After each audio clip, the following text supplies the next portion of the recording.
Sinodalità, collegialità e rapporto tra vescovi e preti sono i temi affrontati da Papa Francesco all'Assemblea Generale della CEI. All'orizzonte la convocazione di un sinodo della Chiesa italiana. Siamo umili per essere interiormente liberi. L'invito del vescovo al clero della diocesi di Chiavari nel corso della recente giornata sacerdotale celebrata a Montallegro.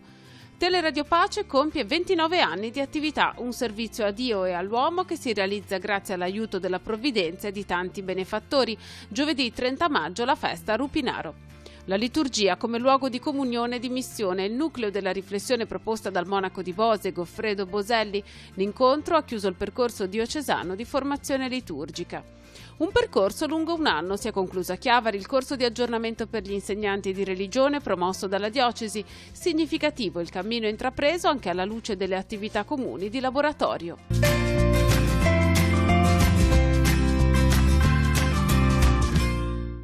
Benvenuti a Noi Chiesa, la nostra trasmissione dedicata alla vita della diocesi di Chiavari. Iniziamo questa settimana parlando dell'Assemblea dei Vescovi Italiani che si è conclusa in Vaticano. Sono state giornate intense di lavoro nel corso delle quali i Vescovi Italiani hanno approvato le linee guida relative alla tutela dei minori. È stata ribadita la preoccupazione dei Vescovi Italiani per la situazione in cui versano le zone terremotate del centro Italia e per la riforma del terzo settore. È stato rilanciato il tema della sinodalità e in merito alle elezioni europee è stato ribadito in maniera chiara l'invito dei vescovi a recarsi alle urne. Ma le giornate di lavoro dei vescovi sono state introdotte da una riflessione di Papa Francesco che ha toccato diversi temi ed in particolare si è concentrato sul tema della sinodalità e della collegialità e sul tema del rapporto fra il vescovo e i sacerdoti. E allora ascoltiamo insieme le parole del Papa.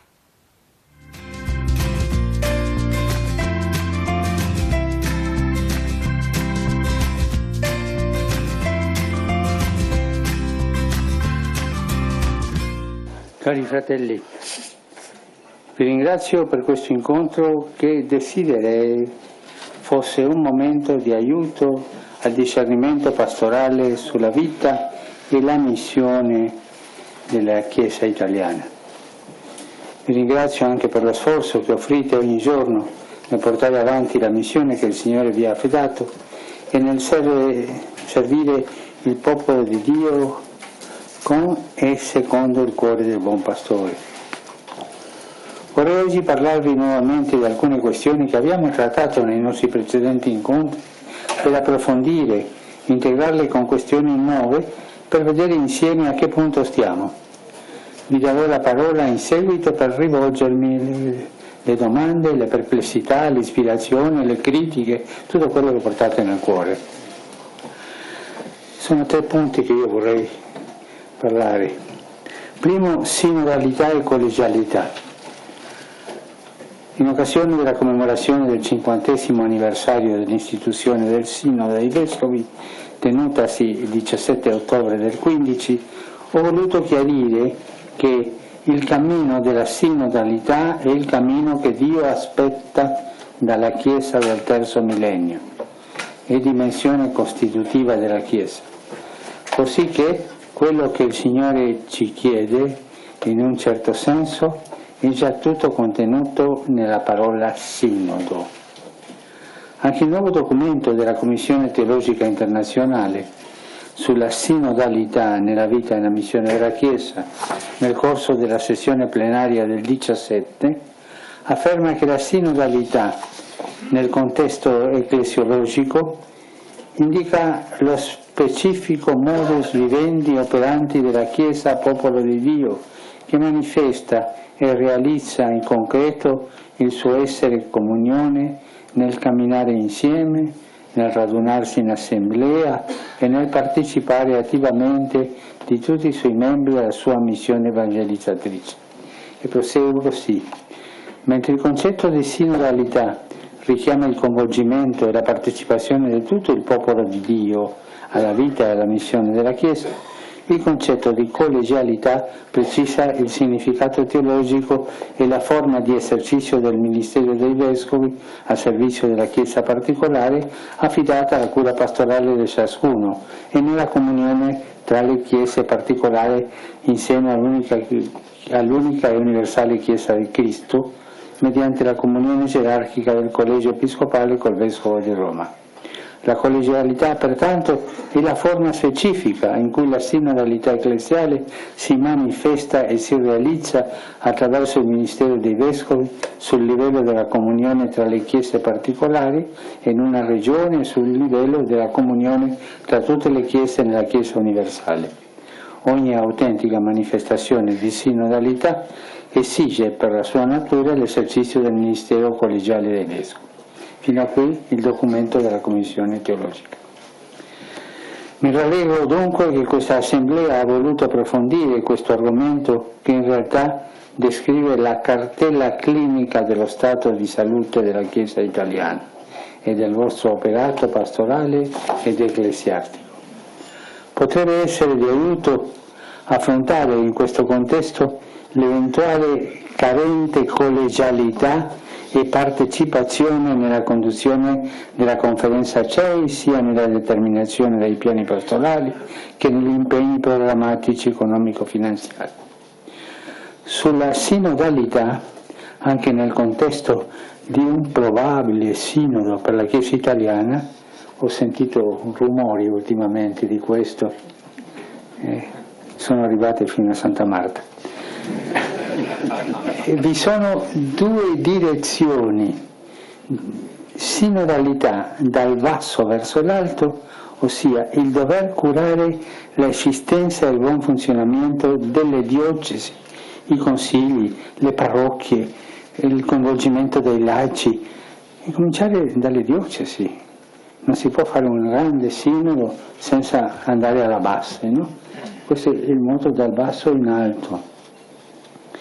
E la valutazione del ruolo dei laici, e poi la sinodalità dall'alto verso il basso, in conformità al discorso che ho rivolto alla Chiesa italiana nel quinto convegno nazionale a Firenze, tenutosi il 10 novembre del 15, che rimane ancora vigente e deve accompagnarci in questo cammino.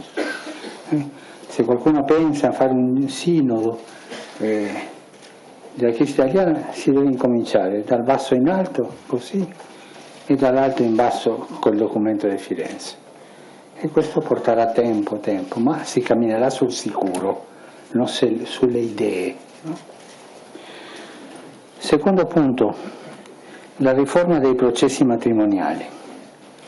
Come ben sapete, con il due motu proprio Mitis Iudix et Dominus Iesus e Mites e Misericors Iesus, pubblicati nel 2015, sono stati riordinati ex integro i processi matrimoniali, stabilendo 3 tipi di processi: ordinario, breviore e documentale.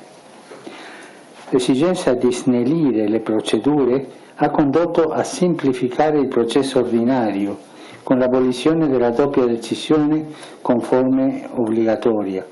D'ora in poi, se non c'è appello nei tempi previsti, la prima sentenza che dichiara la nullità del matrimonio diventa esecutiva. Vi è poi l'altro tipo di processo, quello breviore. Questa forma di processo è da applicarsi nei casi in cui l'accusata nullità del matrimonio è sostenuta dalla domanda congiunta dei coniugi da argomenti evidenti, essendo le prove della nullità matrimoniale di rapida dimostrazione. Con la domanda fatta al vescovo e il processo istituito dal vicario giudiziale o da un istruttore, la decisione finale di dichiarazione della nullità o di rinnovo della causa del processo ordinario appartiene al vescovo stesso, il quale, in forza del suo ufficio pastorale, è con Pietro il maggiore garante dell'unità cattolica nella fede e nella disciplina. Sia il processo ordinario che quello breviore sono comunque processi di natura prettamente giudiziali, il che significa che la nullità del matrimonio potrà essere pronunciata solo qualora il giudice consegna la certezza morale sulla base degli atti e delle prove raccolte. Il processo breviore, in nota ho lasciato qui qualche referenza per vedere da dove viene questo che ho detto. Il processo breviore ha introdotto così una tipologia nuova, ossia la possibilità di rivolgersi al vescovo, quale capo della diocesi, chiedendogli di pronunciarsi personalmente su alcuni casi, nei casi più manifesti di nullità. E questo poiché la dimensione pastorale del vescovo comprende ed esige anche la sua funzione personale di giudice, il che non solo manifesta la prossimità del pastore diocesano ai suoi fedeli, ma anche la presenza del vescovo come segno di Cristo sacramento di salvezza. Per questo il vescovo e il metropolita, con atto amministrativo, devono procedere all'elezione del tribunale diocesano, se ancora non sia stato costituito, e nel caso di difficoltà possono anche accedere a un tribunale diocesano o interdiocesano viciniore. Questo è importante. Questa riforma processuale è basata sulla prossimità e sulla gratuità. Prossimità alle famiglie ferite significa che il giudizio, per quanto possibile, si celebri nella Chiesa diocesana, senza indugio e senza inutili prolungamenti. Gratuità rimanda al mandato evangelico secondo il quale gratuitamente si è ricevuto e gratuitamente si deve dare. Per cui richiede che la pronunzia ecclesiastica di nullità non equivalga ad un elevato costo che le persone disagiate non riescono a sostenere. Questo è molto importante. Sono ben consapevole che voi nella 71esima Assemblea Generale della Conferenza Episcopale Italiana e attraverso varie comunicazioni avete previsto un aggiornamento circa la riforma del regime amministrativo dei tribunali ecclesiastici in materia matrimoniale. Tuttavia mi rammarica constatare che la riforma, dopo più di 4 anni, rimane ben lontana dall'essere applicata nella grande parte delle diocesi italiane. Ribadisco con chiarezza che il rescritto da me dato nel dicembre del 15 ha abolito il motu proprio di Pio XI Quacura del 38, che istituiva i tribunali ecclesiastici regionali in Italia, e pertanto auspico vivamente che l'applicazione dei 2 suddetti motu proprio trovi la sua piena e immediata applicazione in tutte le diocesi dove ancora non si è provveduto. Al riguardo, cari confratelli, non dobbiamo mai dimenticare che la spinta riformatrice del processo matrimoniale canonico caratterizza, come ho già detto sopra, caratterizzata dalla prossimità, celerità e gratuità delle procedure, è volta a mostrare che la Chiesa è madre ed ha a cuore il bene dei propri figli, che in questo caso sono quelli segnati dalla ferita di un amore spezzato, e pertanto tutti gli operatori del Tribunale, ciascuno per la sua parte e la sua competenza, devono agire perché questo si realizzi e di conseguenza non anteporre null'altro che possa impedire o rallentare l'applicazione della riforma, di qualsiasi natura o interesse possa trattarsi. Il buon esito della riforma passi necessariamente attraverso una conversione delle strutture e delle persone, e quindi non permettiamo agli interessi economici di alcuni avvocati, oppure che la paura di perdere potere di alcuni vicari giudiziari freni o ritardi la riforma. Terzo punto, il rapporto tra i sacerdoti e i vescovi. Il rapporto tra noi vescovi e i nostri sacerdoti rappresenta indiscutibilmente una delle questioni più vitali della vita della Chiesa e la spina dorsale su cui si regge la comunità diocesana.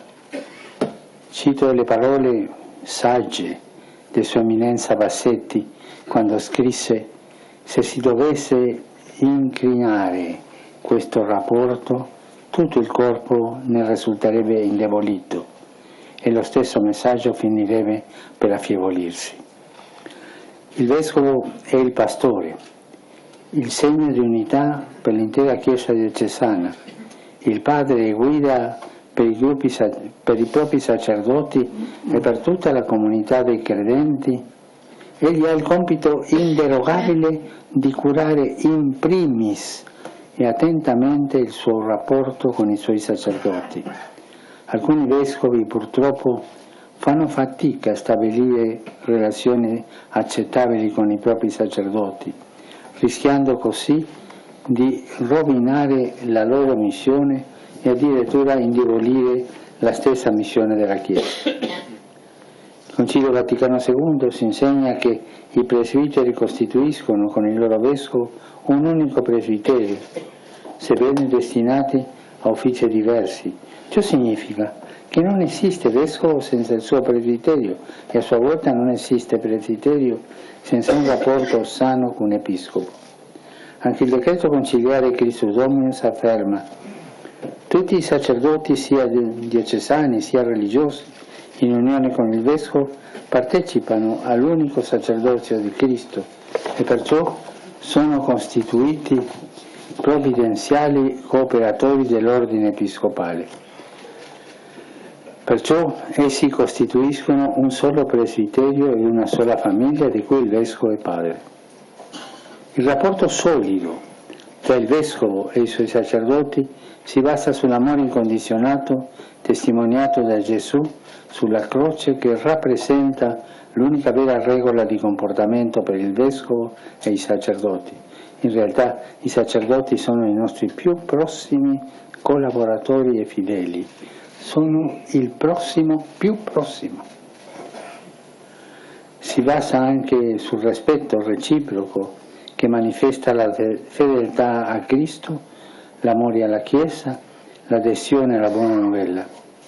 La comunione gerarchica in realtà crolla quando viene infettata da qualsiasi forma di potere o di autogratificazione personale, ma all'opposto si fortifica e cresce quando viene abbracciata dallo spirito di totale abbandono e di servizio al popolo di Dio.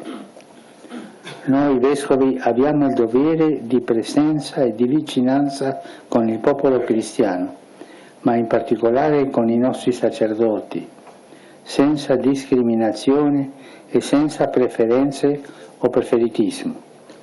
Un pastore vero vive in mezzo al suo gregge e ai suoi presbiteri e sa come ascoltare e accogliere tutti senza pregiudizi. Non dobbiamo cadere nella tentazione di avvicinare solo i sacerdoti simpatici o adulatori e di evitare coloro che, secondo il vescovo, sono antipatici e schietti, di consegnare tutte le responsabilità ai sacerdoti disponibili o arrampicatori e di scoraggiare i sacerdoti introversi, omiti, timidi oppure problematici. Essere padre di tutti i propri sacerdoti, interessarsi e cercare tutti, visitare tutti, saper sempre trovare tempo per ascoltare ogni volta che qualcuno lo domanda o ne ha necessità, per far sì che ciascuno si senta stimato e incoraggiato dal suo vescovo. Per essere pratico, se il vescovo riceve una chiamata da un sacerdote, la risponda nel giorno, al massimo il giorno dopo, così quel sacerdote saprà che ha un padre. Cari confratelli, i nostri sacerdoti si sentono continuamente sotto attacco mediatico e spesso ridicolizzati oppure condannati a causa di alcuni errori o reati di alcuni loro colleghi e hanno vivo bisogno di trovare nel loro vescovo la figura del fratello maggiore e padre che li incoraggia nelle fasi difficili, li stimola alla crescita spirituale e umana, li rincuora nei momenti di fallimento, li corregge con amore quando sbagliano, li consola quando si sentono soli, li risolleva quando cadono. Ciò richiede prima di tutto vicinanza. Ciò richiede vicinanza ai nostri sacerdoti, che hanno bisogno di trovare la porta del Vescovo e il suo cuore sempre aperti. Richiede di essere Vescovo padre, Vescovo fratello. Cari fratelli, ho voluto condividere con voi questi 3 argomenti come spunti di riflessione. Ora lascio a voi la parola e vi ringrazio in anticipo per la sincerità, la franchezza e grazie tante.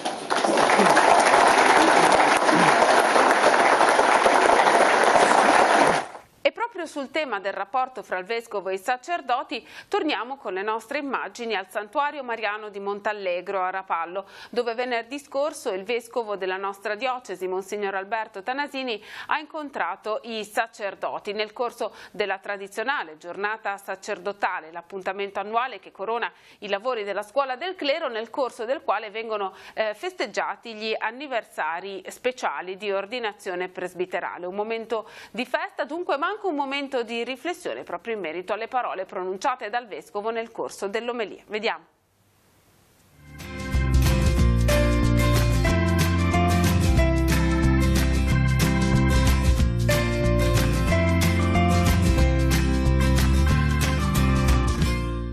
Quello fra il Vescovo e il suo presbiterio è un legame profondo di cui il pastore ha bisogno, non come vincolo ma come consolazione. Lo ha ricordato, citando il Concilio, Monsignor Alberto Tanasini, incontrando il clero diocesano nel tradizionale appuntamento della giornata sacerdotale, celebrata al Santuario Mariano di Montallegro.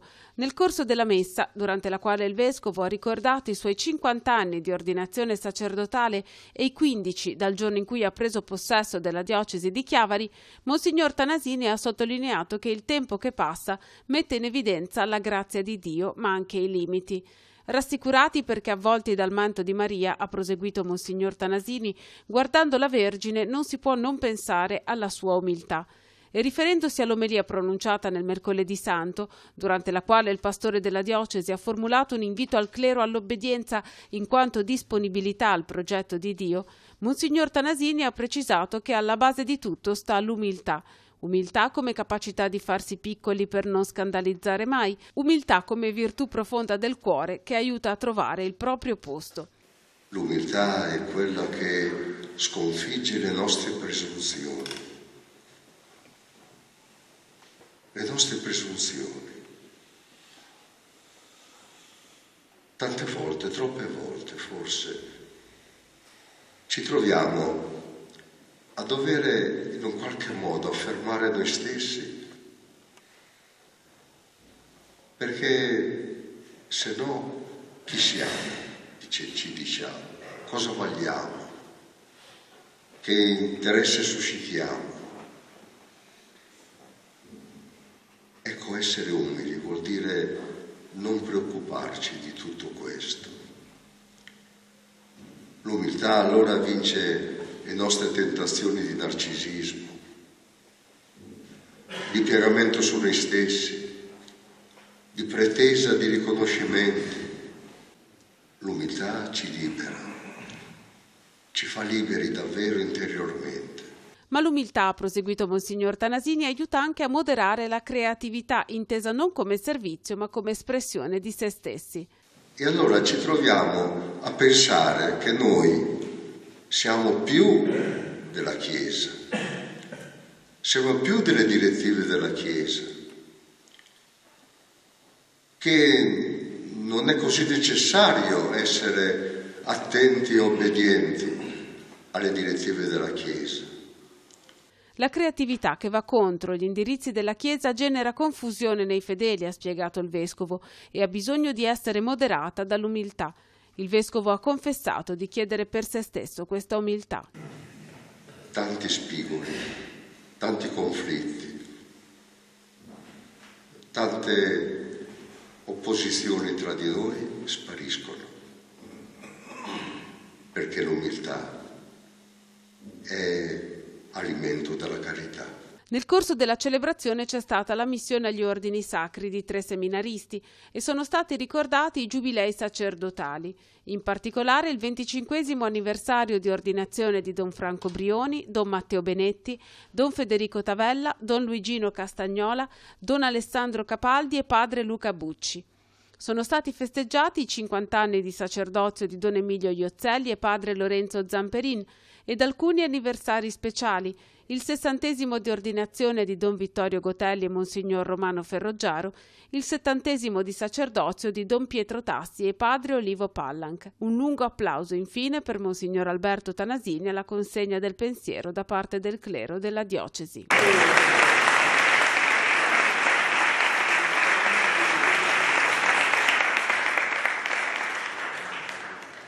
La data del 23 maggio è particolarmente significativa per Telepace perché 29 anni fa, proprio nel giorno del 23 maggio, la nostra emittente trasmetteva per la prima volta il suo segnale su una porzione del territorio del Tigullio. Da quel giorno tanta strada è stata fatta, tanto cammino è stato compiuto, ma tanto adesso ne resta da fare ed in particolare sono diverse le nuove sfide che la radio e la televisione devono affrontare quotidianamente, ancora una volta con l'aiuto della provvidenza e di tutti coloro che la sostengono.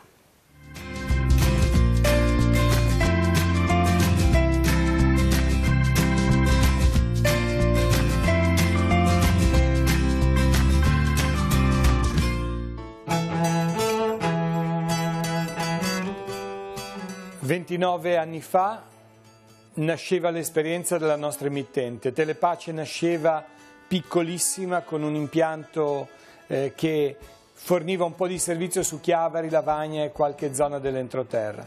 Dopo 29 anni siamo qua sempre con lo stesso spirito, quello di allora, di essere al servizio di Dio e dell'uomo, e con intanto un grande senso di gratitudine al Signore che ha voluto questo progetto di comunicazione e lo ha sostenuto per tutti questi anni. Per le tante persone che ci hanno aiutato, la gratitudine per chi ha collaborato, chi ha sostenuto e sostiene l'emittente. Ed anche la gratitudine perché in questi anni abbiamo incontrato tanti momenti di vita del nostro territorio, della Chiesa, del mondo, e abbiamo potuto metterci a servizio, come siamo stati capaci, di questa realtà così varia, ricca, multiforme, che ci è stato dato modo di servire e di portare anche nelle vostre case. Telepace è nata 29 anni fa con questa telecamera che oggi sa di preistoria, quanti cambiamenti tecnologici, quante novità, e adesso ce ne attende un'altra novità. Entro il 2022 cambierà ancora tutto l'assetto della televisione con l'avvento del digitale di seconda generazione. Confidiamo di poter continuare questo servizio grazie al vostro aiuto, a quello che la provvidenza ci darà e che in questi anni ci ha fatto andare avanti, ci ha fatto crescere e diventare quello che adesso voi conoscete e vedete tutti i giorni sul vostro televisore. Vi chiediamo di accompagnarci ancora in questo cammino, di pregare perché il nostro servizio possa essere sempre fedele alla sua ispirazione iniziale, voluta da Monsignor Ferrari nel 1990 e proseguita con i vescovi che la Chiesa di Chiavari ha avuto, Monsignor Careggio ed ora Monsignor Tanasini, e poter continuare con la fedeltà alla chiamata che il Signore ci offrirà in un cammino che è quello della comunicazione, che è cambiato tantissimo e che ci chiede di raccogliere le sfide del momento e di rispondere con la stessa semplicità e disponibilità con la quale 29 anni fa abbiamo iniziato. Grazie a tutti voi.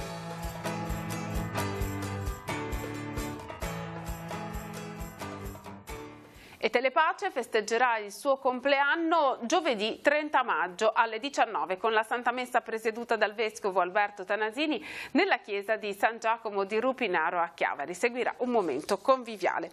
Si è concluso il percorso diocesano di formazione liturgica sul tema Rinnovare la Chiesa vivendo la liturgia. I ministri della comunione, i cantori, i lettori, le persone che si occupano della custodia dei nostri edifici di culto si sono radunati a Chiavari per un tempo di riflessione guidati dal monaco di Bose Goffredo Boselli. Al termine della riflessione lo abbiamo intervistato.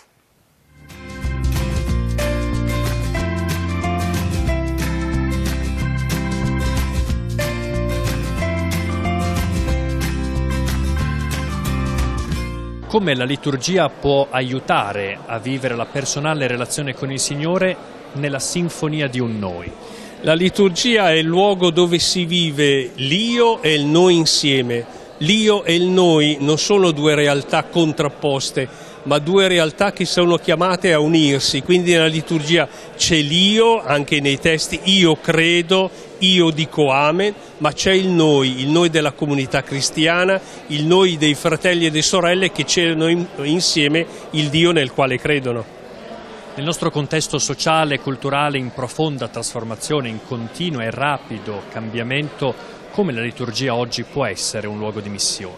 È un luogo di missione nella capacità, se è capace di diventare luogo di ospitalità, se la liturgia è capace di accogliere, di ospitare i tanti modi oggi di ricerca della fede, di cammini spirituali molteplici, può essere luogo di missione. È luogo di missione se è luogo di ospitalità e di accoglienza. È vero che esiste un messale appositamente studiato per i fanciulli, ma è anche vero che spesso alcuni termini della liturgia sono ormai difficilmente comprensibili dalle persone. È ipotizzabile un rinnovamento dei linguaggi dei testi delle preghiere liturgiche? Io credo che non solo è ipotizzabile, ma è necessario. La Chiesa dovrà incamminarsi in un vero e proprio laboratorio per trovare un nuovo linguaggio per dire la fede oggi. La fede è la stessa, è la fede dei padri, la fede degli apostoli, ma è cambiato il modo di dire la fede. Anche la liturgia con il tempo, con gli anni, con i decenni, dovrà fare un cammino per rinnovare il proprio linguaggio, il linguaggio della fede. Uno dei linguaggi della liturgia è anche quello della musica. In che modo aiutare le comunità a fare in modo che la preghiera attraverso la musica possa essere sempre più partecipata? La musica è essenziale alla liturgia perché la festa, la convivialità che la liturgia crea non può non essere realizzata senza la musica. La musica feconda il senso dei gesti, dei testi, dell'ambiente. Quindi la musica è un linguaggio necessario e costitutivo della liturgia. Concluso anche il corso di aggiornamento organizzato dalla Diocesi di Chiavari per gli insegnanti di religione, un tempo proficuo di riflessione anche grazie ai laboratori che sono stati organizzati nel corso di quest'anno. Vediamo.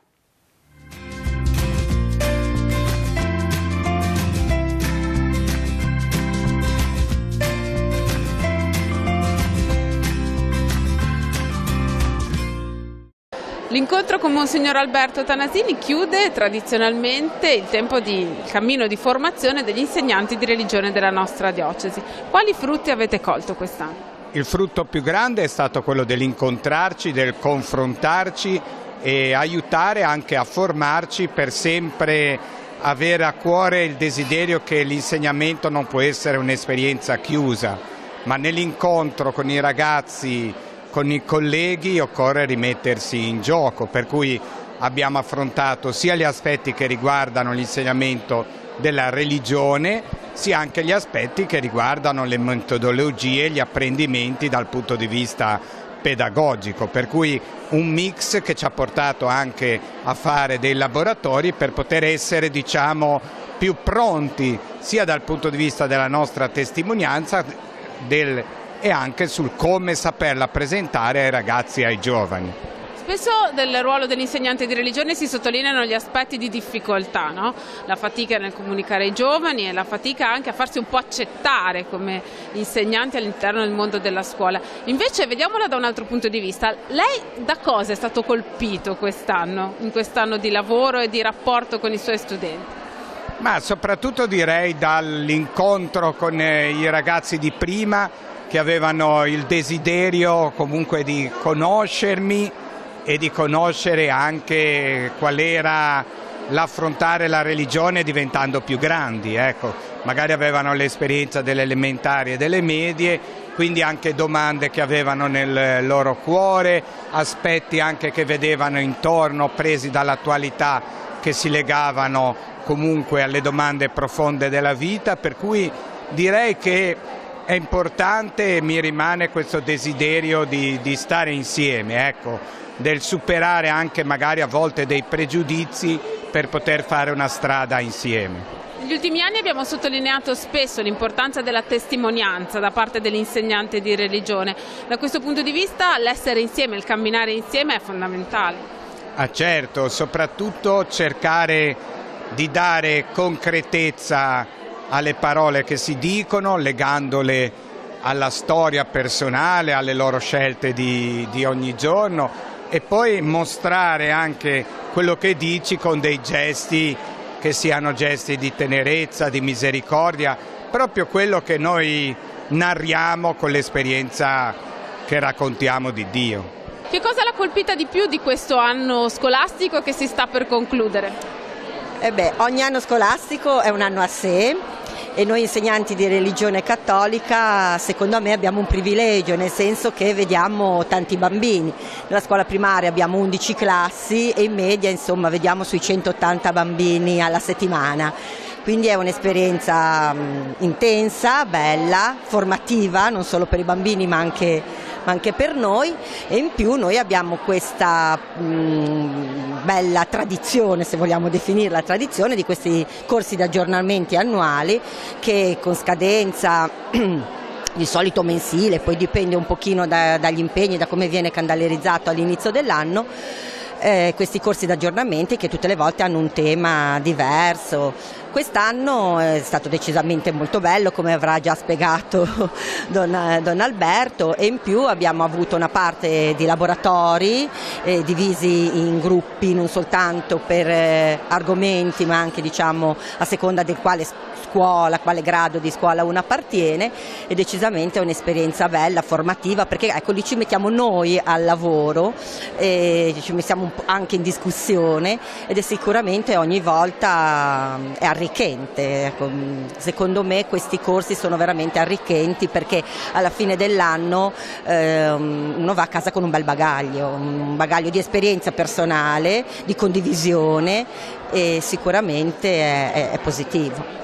Spesso si sottolinea il ruolo di testimone dell'insegnante di religione nelle scuole.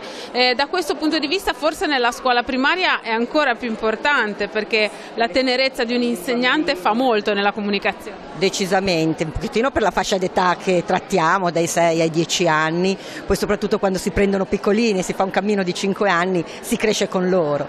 E la testimonianza è proprio la nostra presenza, che non è soltanto da un punto di vista didattico, che sicuramente è fondamentale perché la religione cattolica a scuola è una materia interdisciplinare come tutte le altre, ma è una presenza nell'ascolto. Noi ci siamo in qualunque momento e i bambini lo percepiscono, e questa è la nostra vera testimonianza, l'esserci. Terminiamo così il nostro appuntamento settimanale con Noi Chiesa, il nostro viaggio alla scoperta della vita della diocesi di Chiavari. Grazie per averci seguito, ci rivediamo la prossima settimana.